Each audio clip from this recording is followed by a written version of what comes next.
तो इसके लिए मात्र दो काम करना है। दो काम में एक काम है, आप एक रोटी कम खाइए लेकिन अपने बच्चे को पढ़ाइए लिखाइए। आप अपनी जरूरत को कम कीजिए लेकिन अपने बच्चे को पढ़ाइए लिखाइए। आप झोपड़ी में है तो झोपड़ी में रहिए लेकिन अपने बच्चे को पढ़ाइए लिखाइए, काबिल बनाइए।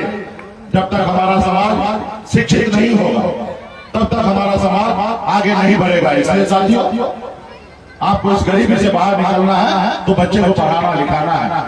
पढ़ाई लिखाई इतना जरूरी है इंसान की जिंदगी में। जैसे शरीर में आँख, जैसे आँख का महत्व है आपके शरीर में, उसी तरीके से पढ़ाई जरूरी है। आज मान लीजिए दो आँख है आपके पास लेकिन आप पढ़े लिखे नहीं हैं, तो कोई चीज लिखा रहेगा तो आप नहीं पढ़ पाइएगा, कोई बोर्ड लिखा है आप नहीं समझ पाइएगा। अगर वही अगर पढ़े लिखे हैं तो आप समझ पाइएगा। इसलिए साथियों, पढ़ाई लिखाई है और साथ ही अपने अधिकार के लिए संघर्ष कीजिए। आप पढ़े लिखे नहीं रहिएगा तो अधिकार के बारे में पता ही नहीं रहेगा, और अधिकार के बारे में पता नहीं रहेगा तो गरीबी में जिंदगी जिएगा। अगर आप पढ़े लिखे हैं तो अधिकार भी आपको पता चलेगा कि आपका अधिकार क्या है। आपका अधिकार, ये देश आपका है। खास करके भारत के संविधान में सबसे पहला अधिकार किसको मिला है? गरीब व्यक्ति को अधिकार मिला है, तो उसके लिए देश का सरकार होता है। तो इसलिए साथियों, आपको अपना अधिकार को समझना पड़ेगा। आपके पूर्वज ने शहीद हुआ, पौने 200 साल अंग्रेज से लड़ाई लड़ा, तब जाके देश आजाद हुआ। और आपके पूर्वज ने एक संकल्प के साथ लड़ाई लड़ा था कि हम देश को आजाद कराएंगे और हमारे आजाद भारत में हमारे आने वाला पीढ़ी सर उठा के जिएगा। और इसके लिए उन्होंने शहीद हुआ। लेकिन देश तो आजाद हुआ, लेकिन सही मायने में गरीब पिछड़ा दलित ऐसे वर्ग जिसके बाप दादा ने शहीद हुआ लेकिन उसको आजादी नहीं मिला। लेकिन जो राजा का अंग्रेज का गुलामी करता था आज भी वही मालिक बना हुआ है। तो साथियों, ये देश आता है। बाबा साहब भीमराव अम्बेडकर ने देश आजादी के बाद एक संविधान बनाया और संविधान में आपको एक ऐसी शक्ति, ऐसी पावर, ऐसी ताकत दिया जो आपका कभी आपको मिला नहीं था। पहले ऐसा हुआ करता था कि राजा के घर में रानी के कोख से बच्चा जन्म लेता था, वही राजा बनता था। लेकिन बाबा साहब भीमराव अम्बेडकर ने बताया कि अब जरूरी नहीं है कि राजा का बेटा ही राजा बनेगा। अब राजा वही बनेगा जिसके पास वोट होगा, चाहे वो मजदूर का बेटा हो या किसान का बेटा हो या गरीब का बेटा हो या बंगला समाज का बेटा हो। अपने वोट के दम पर वो राज्य का मुख्यमंत्री और देश का प्रधानमंत्री बनेगा। तो इसलिए साथियों, आपने अपने वोट को अधिकार को नहीं समझा, और जो समाज अपने वोट को शक्ति को पहचाना, अपनी ताकत को समझा, वो समाज देखिए कैसे आगे निकल गया। और आप वोट को शक्ति को नहीं देखे, जिसके कारण आप इतना पीछे रह गए हैं।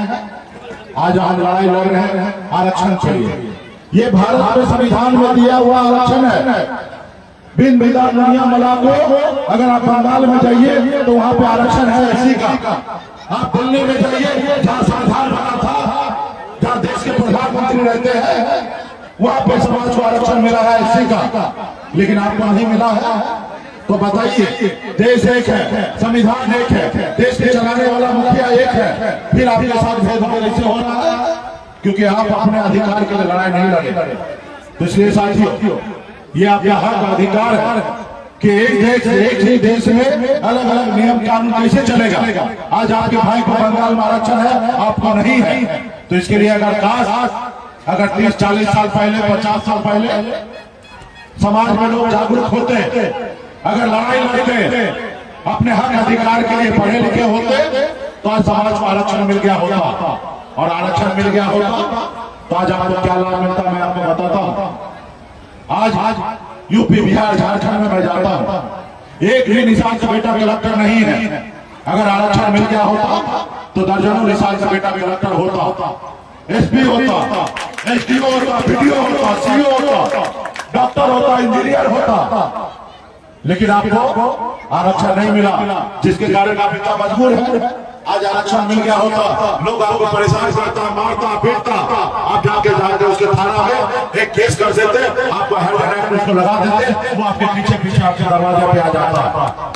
ये लाइव आता आपको, लेकिन आपने कभी लड़ाई नहीं लड़ा, जिसके कारण है आपका बेटा, आपका भाई, आपका पिता क्या है, कैसे जिंदगी जी रहा है, और वो जैसे जिंदगी जीने का हक अधिकार आपको भी है, लेकिन आप ऐसे जिंदगी नहीं जी पा रहे, तो इसके लिए कौन लड़ेगा?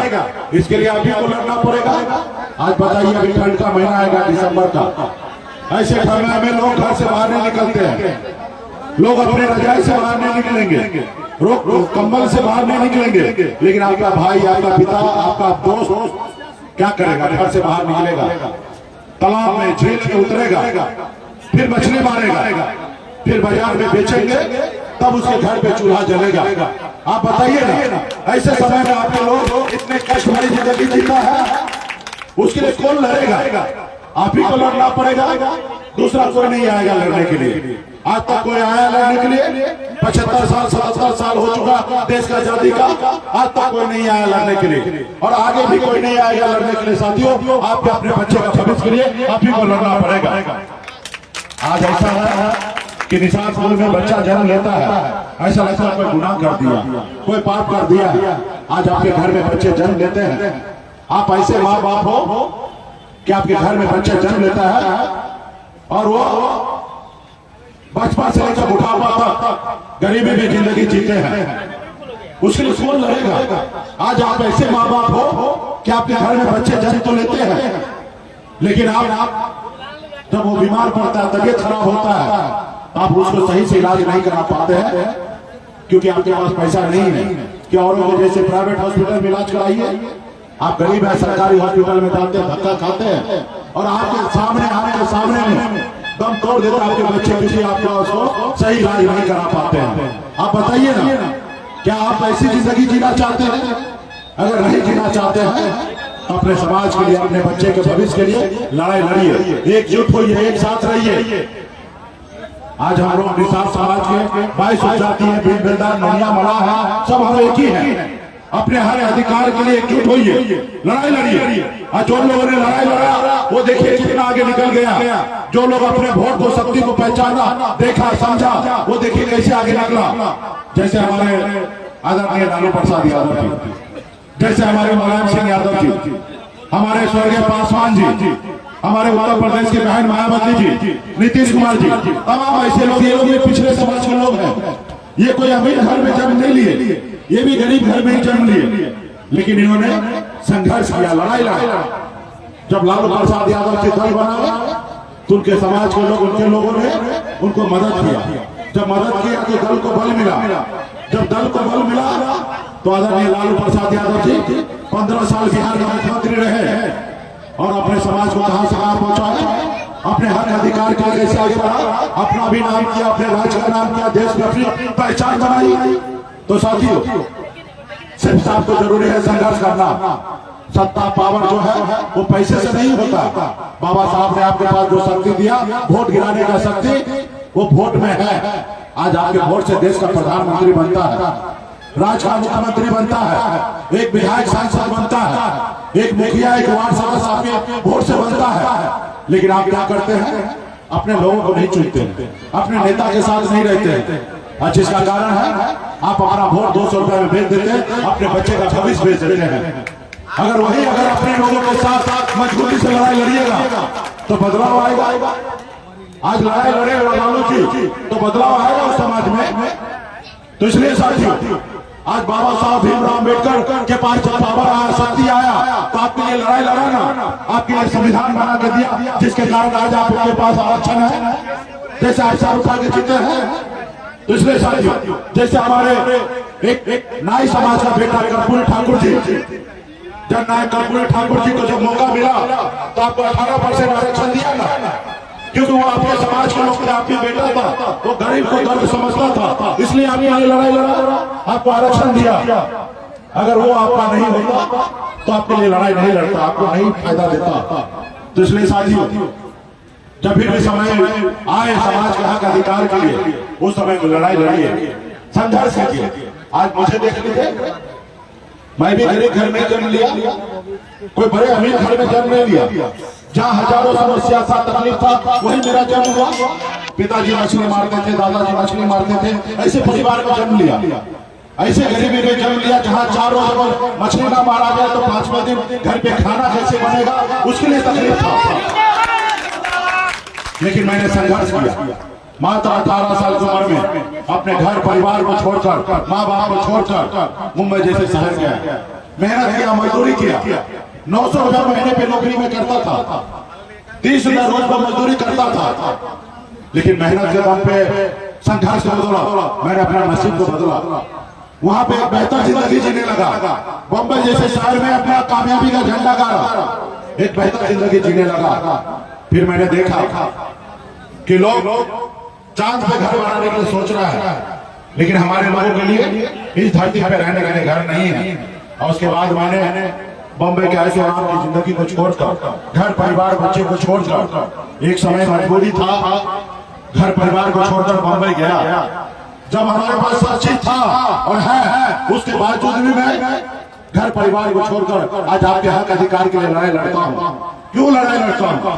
मैं इसलिए लड़ाई लड़ता हूँ कि मैं निषाद से बेटा हूँ, निषाद स्कूल में जन्म लिया। आज वह बिन बेदार दुनिया मला को मैं अपना जात नहीं मानता, मैं अपना परिवार मानता हूँ, इसलिए लड़ाई लड़ रहा हूँ। आज लोग हमें कहते हैं किसानी की आप एक जात की बात करते हैं, हम कहते हैं कि हम एक जात की बात नहीं करते हैं। ये निषाद समाज जो है, बिन बेदार दुनिया मला है, ये हमारा लिए जात नहीं है, ये मेरा परिवार है। अब परिवार के लिए लड़ाई लड़ना कोई गुनाह नहीं है। अगर ये गुनाह है तो हजारों बार, लाखों बार हम ये गुनाह करने के लिए तैयार हैं साथियों। इसलिए साथियों, अगर मैं ब्राह्मण कुल में जन्म लेता, राजपूत घर में जन्म लेता, भूमियार घर में जन्म लेता, तो क्या मैं अपनी लड़ाई लड़ने के लिए आता? नहीं आता लड़ाई लड़ने के लिए। आता कोई नहीं लड़ाई लड़ा, हम क्यों आते आपके लिए लड़ने के लिए? हम निषाद स्कूल में जन्म लिए इसलिए लड़ाई लड़ने के लिए आपके लिए आए हैं। और आपके बच्चे के लिए भविष्य की लड़ाई आप ही को लड़ाई लड़ना है। और ये भारत में ये आरक्षण जो है वो आपका अधिकार है, लेकिन आप अपने अधिकार के बारे में समझे नहीं। आपके पास जो दुनिया का सबसे बड़ा शक्ति ताकत है वोट, उसको ही नहीं। इस धरती पर, ये धरती पहले एक आग का गोला था। इस धरती पर पहले पानी आया, बैक्टीरिया, कीड़ा आया, उसी से लोग डेवलप हुआ। और इसका रूप हम लोग है इंसान के रूप में, आदि मानव से लेकर मानव बन गए। सब एक ही तरीके से आए हैं, कोई अलग जाति धर्म नहीं है। लेकिन आज देखिए ना, इस देश में, राज्य में जाति के आधार पर अमीर गरीब है।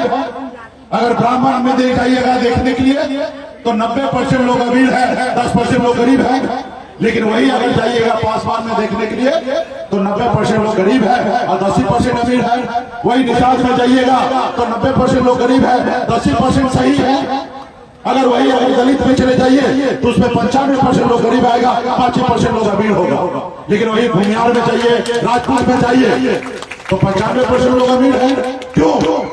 क्योंकि वो संघर्ष की, वो अपने बच्चे को पढ़ाए लिखाए, अपने अधिकार के लिए लड़ाई लड़े। उसके पास पावर है, पैरवी है, पैसा है, और आपके पास नहीं है। और वो चाहता है कि आपको गुलाम बना कर रखे। जब लोग गांव में पैसे वाला होता है ना, या शहर में या कहीं पे भी, वो लोग चाहता है कि हम यहाँ पे महाराजा बन के रहे और बाकी मेरा गुलाम बन के रहे। तो आज भी लोग ऐसे लोग हैं जो इस धरती पर चाहता है कि बिन बेदार दुनिया मला हजारों साल से गुलाम था और आज वाले समय में भी हजारों साल तक गुलाम रहे। ये आपको निर्णय लेना है कि आपको गुलाम बन के रहना है कि अपनी दुनिया को बदलना है। और दुनिया को बदलना है तो आपको लड़ाई लड़ना पड़ेगा, संघर्ष करना पड़ेगा। एक पीढ़ी को संघर्ष करना पड़ेगा, दूसरा पीढ़ी राज करेगा। अगर आज आप संघर्ष नहीं कीजिएगा तो आपको आने वाला पीढ़ी जो है वो और ज्यादा मेहनत करना पड़ेगा, वो और भी गुलामी की जंजीर में जिएगा। आपने देखा संघर्ष के बदौलत मुंबई जैसे शहर में हमने अपने नसीब को बदल दिया, एक बेहतर जिंदगी जी रहा था। उसके बाद में बिहार आया, आपने देखा 9 सालों में हमें एक बदलाव लाया। कल तक बिन बेदार दुनिया मला को कोई जानता नहीं था, कोई पहचानता नहीं था। आज लोग याद इज्जत से नाम लेने लगा, सहनी जी, बिंद जी। आज लोग हमें इज्जत से देखने लगा, ये हमारी पहचान है। आज बिहारी नहीं, पूरा देश के लोग आपको जानने पहचानने लगा, ये हमारी पहचान है साथियों। आपने देखा 2020 में कल तक निषाद का बेटा एक टिकट मांगने के लिए पूरी उम्र बिता देता था, एक टिकट नसीब नहीं होता था। लेकिन आपने देखा 2020 में हम टिकट मांग नहीं रहे थे, टिकट बांट रहे थे, ये हमारी पहचान है। आपने देखा है संघर्ष के बदौलत आजाद भारत में पहली बार हमने 4 विधायक बनाया। 74 से कम नहीं बनाया था, अपने दम पर बिहार में मंत्री बना। सरकार का चाबी मेरे पास था, हम जिसको चाहते उसको बिहार का मुख्यमंत्री बना सकते थे। हमने ईमानदारी के दम पे हमने नीतीश कुमार जी को बिहार का मुख्यमंत्री बनाया। अगर हम नहीं चाहते तो बिहार का मुख्यमंत्री नीतीश कुमार नहीं बन पाते। ये हमारी पहचान है साथियों। आजाद भारत में पहली बार बिहार में एक निशान से बेटा ने मुख्यमंत्री बनाने का काम किया। ये मेरी ताकत है साथियों। और ये कब कैसे हुआ, क्यों हुआ? जब मैं आपके बीच में आया, आपने मुझे अपना भाई, आपने अपना बेटा, आपने अपना नेता माना, तब ऐसा हुआ। जब हम आपके बीच में आए, आपने खून की जगह पसीना बहाया, खून बहाया, तब ये परिणाम हुआ। आज लोग जानने लगा, पहचानने लगा है। आज तो ऐसा हो गया है, आज 50 दिन हुआ है, 50-51 दिन हुआ है संकल्प यात्रा का। आज निषाद का बेटा, कमला का बेटा से देश का प्रधानमंत्री घबरा गए हैं। आज देश के प्रधानमंत्री डर रहे हैं। ये हमारी पहचान है साथियों। हमने एक नारा दिया है, आरक्षण नहीं तो गठबंधन नहीं, और गठबंधन नहीं तो वोट नहीं, और वोट नहीं तो दिल्ली का सरकार नहीं। जो हमारी सुनेगा हम उनकी सुनेंगे, जो हमारी नहीं सुनेगा हम उनकी नहीं सुनेंगे। जो हमारे बच्चे का फिक्र करेगा हम उनका फिक्र करेंगे, जो हमारा फिक्र नहीं करेगा हम उनका फिक्र नहीं करेंगे साथियों। अभी मोदी जी को वोट चाहिए, उनको प्रधानमंत्री बनना है, विपक्ष के नेता को भी प्रधानमंत्री बनना है, और ना ही आपको ना ही हमको बनना है। हमें तो सिर्फ आरक्षण चाहिए ताकि यूपी, बिहार, झारखंड में बिन बेदार नोया मरा 5 करोड़ की संख्या में है, हर घर पे मुस्कान आए, हर घर पे चेहरा पे खुशी आए। आज इसी के लड़ाई लड़ रहा हूं साथियों। और ये सिर्फ मेरे अकेले लड़ाई से नहीं होगा। आज दिल्ली का सरकार जो डर रहा है, मुझसे नहीं डरता है। मेरे पीछे आप बड़ी संख्या में, हजारों लाखों की संख्या में आज हमारे पीछे खड़े हैं, साथ है, इसलिए आज देश के लोग डर रहे हैं। आज उनको लगता है हमारा खेल बिगाड़ देगा। ये भी बात सही है। आज निषाद के पास वही शक्ति पावर है। यूपी, बिहार, झारखंड में हमारे निषाद से सभी उपजाति बिंदास दुनिया मला के पास जैसे हनुमान जी के पास शक्ति था, लेकिन उनको पता नहीं था कि हम 7 समुद्र पार कर सकते हैं।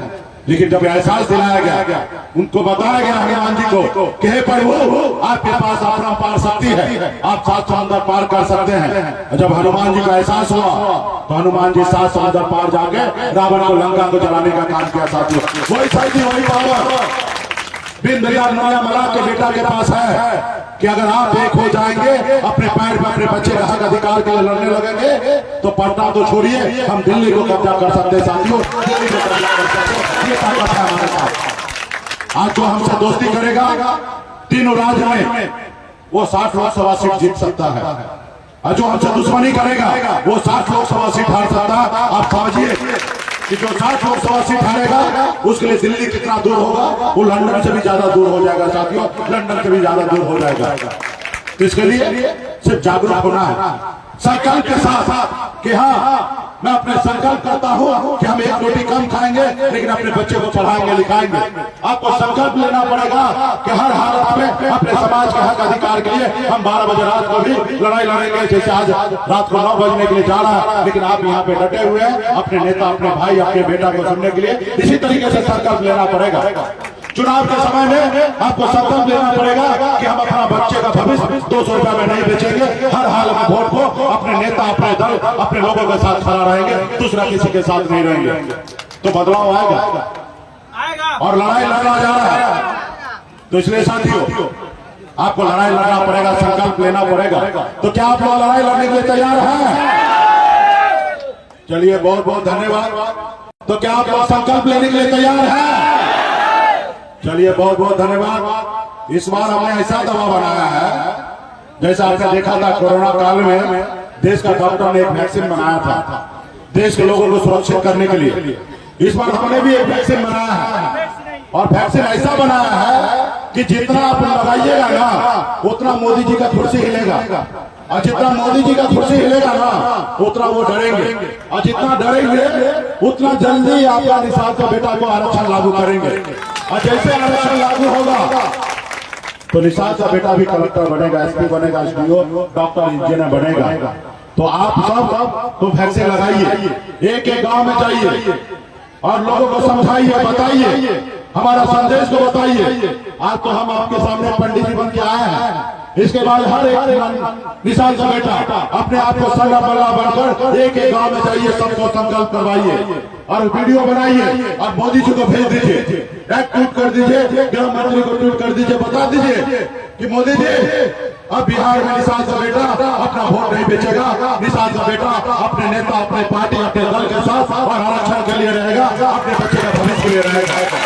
और जब ये देखेंगे तो डरेंगे, और जब डरेंगे तो आप आरक्षण करेंगे। तो निकालिए वैक्सीन आप लोग, जिसे वैक्सीन जिसको कहते हैं ना वो गंगा जल है। और हम निशान जो है गंगा माता के संतान हैं, अब माता गंगा के ही आशीर्वाद से उन्होंने हमें कहा कि बेटा जाओ हर गांव में, घर घर में गंगा जल लेकर संकल्प करवा दो। देखो मोदी जी कैसे घबराएंगे या डरेंगे, और वही करने के लिए मैं आया। सभी लोग निकालिए, माता बहन जितनी भी नौजवान है सभी लोग निकालिए, जेब से निकालिए, ये वैक्सीन निकालिए, जितना वैक्सीन चाहिए आ जाएगा। और इसको ढक्कन को खोलिए, सब लोग ढक्कन को खोलिए और हाथ में लीजिए, जैसे पंडित जी देते ना शुद्ध करने के लिए गंगा जल देते हैं, पान देते हैं, फूल देते हैं, तुलसी देते हैं, और कहते हैं दक्षिणा भी रखिए। दूसरी तरीके से गंगा जल हाथ में लीजिए, सभी लोग लीजिए और हाथ पर से ऊपर कीजिए, ताकि वीडियो बन रहा है और ये वीडियो मोदी जी को भेजा जाएगा। और मोदी जी देखेंगे सीतामढ़ी में निशान का बेटा जागरूक हो चुका है। और जैसे जैसे हम पढ़ रहे हैं आप लोग भी पढ़िए संकल्प। हाँ, मैं बाबा केवल महाराज, भगवान वेद व्यास, प्रभु श्री राम, भगवान गौरव निषाद, बाबा अमर सिंह, बाबा काशी, बाबा जयसिंह महाराज, बाबा तारिक महाराज, बाबा कोयला, माता कमला, अमर साई चुपासनी, प्रियंका फूलन देवी, बुद्धू नोनिया और अपने पूर्वज को साक्षी मानकर हाथ में गंगा जल लेकर संकल्प करता हूँ कि अपने समाज और अपने आने वाला पीढ़ी के लिए हर परिस्थिति में संघर्ष करूंगा और अपनी पार्टी विकासशील इंसान पार्टी के साथ रहूंगा। पार्टी जो निर्णय लेगी हम उस निर्णय के साथ रहेंगे।